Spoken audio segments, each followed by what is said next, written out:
Hey guys, and welcome to another brand new video. In this video, we actually have a lot of really big, crazy news going on in the whole gaming world. We have a really big game that's actually now been officially canceled as of right now. It was actually one of the biggest games of the summer. We have some brand new Harry Potter updates too as well. Brand new Last of Us, also pretty big like in-depth reviews and talks. No scary games coming out, and a lot of really kind of big things all coming out too as well. If you guys also missed it, we did go make an individual video on God of War Ragnarok 2, so check that out if you guys want to after this video is all done. But some kind of really big news going on in the whole gaming world as of today, so to give you guys all the best stories going on as of today. And as well, if any of you guys are brand new, make sure you guys are subscribed with the notifications on as well for the brand new PlayStation 5 giveaway. Amazon links down below for the PS5 Digital Console Controller, Twitter and Twitch stream down below, the Weeble and all the Target links and stuff down below, and all that good old juicy stuff down below. And let's dive into the video. So probably one of the biggest things out here. So as you guys may or may not have heard about this game, there was a very popular game this past year that was pretty much one of the biggest games out there at the time. Blew up, did fantastic on YouTube, on Twitch, and everywhere, and pretty much everyone on the entire planet at least checked it out. And this game was called Splitgate. Now, I myself even checked it out. I enjoyed it. I thought it was fun, especially for like a week or two. But as time kind of went on, they basically had a lot of folks making fun of them for not taking like $1 billion investment. They wanted to stay independent, and they wanted to be like, no, we have faith in our game in the future. And with this, we now have a very important announcement from 1047 Games about the future of Splitgate.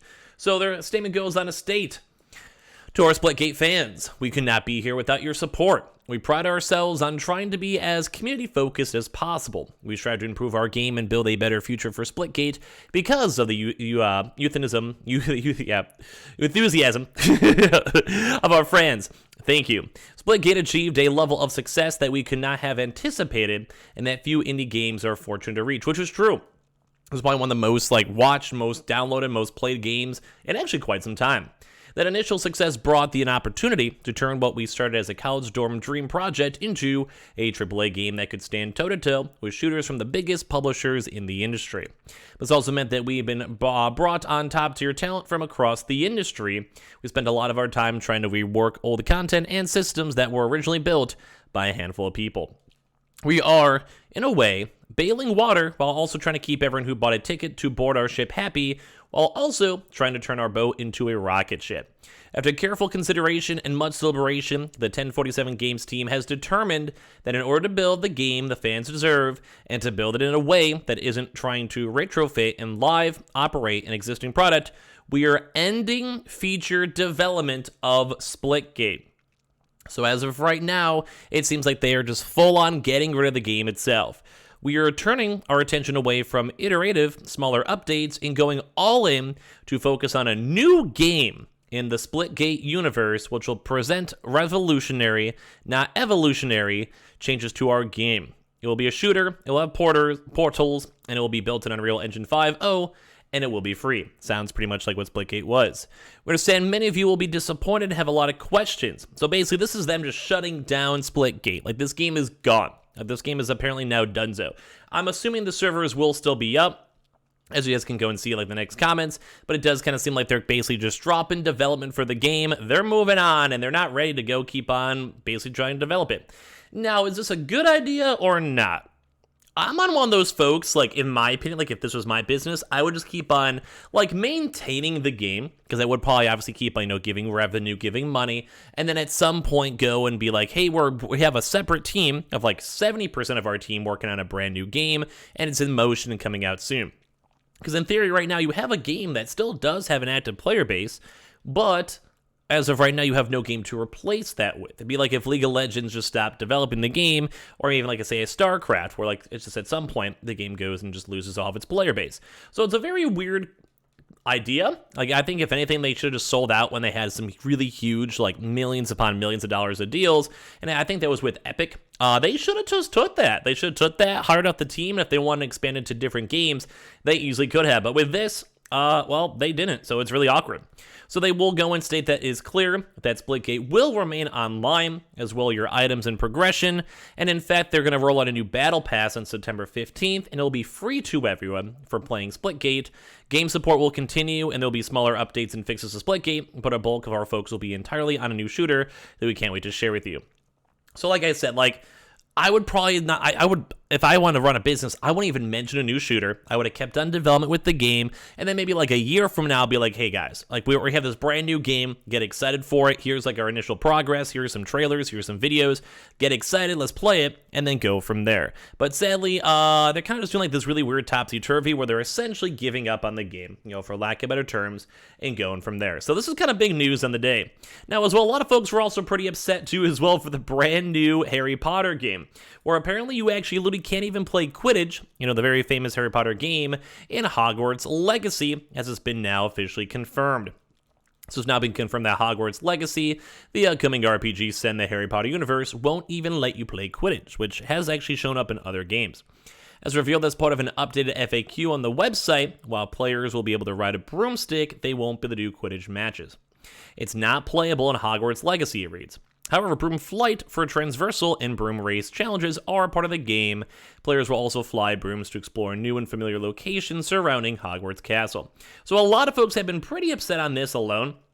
Mainly just because, bro, it's a Harry Potter game. You want to make sure it's cool. So this has been disappointing some fans who expected to be able to play the sport, which is depicted in the films and book as a key aspect of a Hogwarts student. The Quidditch pitch was previously included in an early trailer in the game, and that's why some folks are a little bit more extra, kind of upset with it. I mean, I'm on the middle, because there actually has been other various games out there, even as of other ones since the 2000s, and there was even a Quidditch-focused spin-off during the game itself.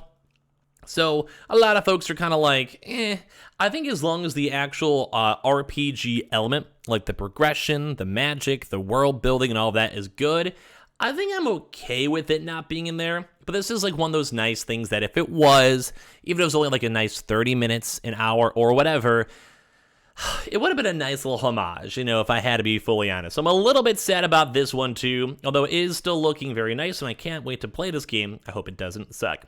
As well, there's also a really nice wholesome thing over here on the brand new Last of Us Part 1, which I'll definitely want to go check out up on Twitch in the near future, so follow up on Twitch, where they're basically saying that they actually had Daniel, who is a very nice producer for the game itself, passed away during the game, and they actually have him immortalized in the game he was being worked on, which is very nice, and most folks out here have been getting pretty good vibes and reviews for the new Last of Us, where even the Last of Us review is actually a lot of folks saying it's more of a remaster than a remake too as well.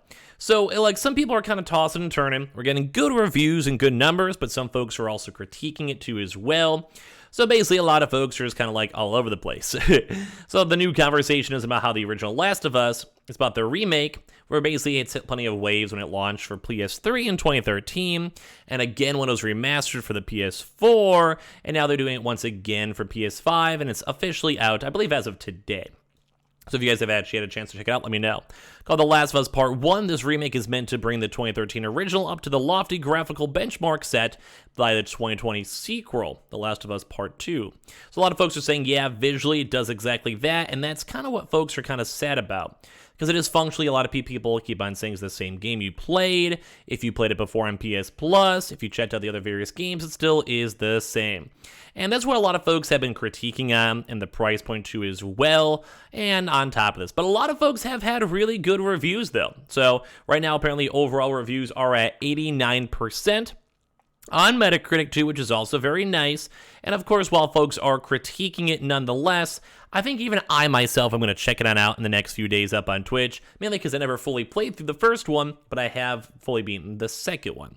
So a lot of people are now kind of still being skeptical and judging, but a lot of folks are critiquing it that it literally is the same exact game. At least they have been honest about this, all the members of the game itself have been honest on the development side of it, but this really has had a lot of folks just being kind of sad. Although the game does look and seem very pretty, and we've had a few different types of bits and pieces of it on the channel itself, showcasing on up how good it actually has. And last but not least, we actually had a pretty good story too as well with the Corey director, which I played this. I did like it. Wasn't the best game, but was good.